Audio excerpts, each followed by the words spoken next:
My name is Alfred. This is my chainsaw. I used 8 gears because it's a chainsaw. It's a chain with a bunch of gears to form a saw.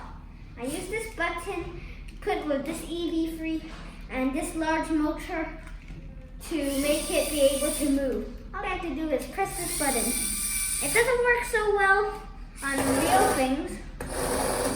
You can't break Lego bricks. But it just looks like a chainsaw, and also it looks cool. But the problem is that the packs aren't strong enough to support it always. So I had to add some more strong packs so that it could move carefully without falling off like this.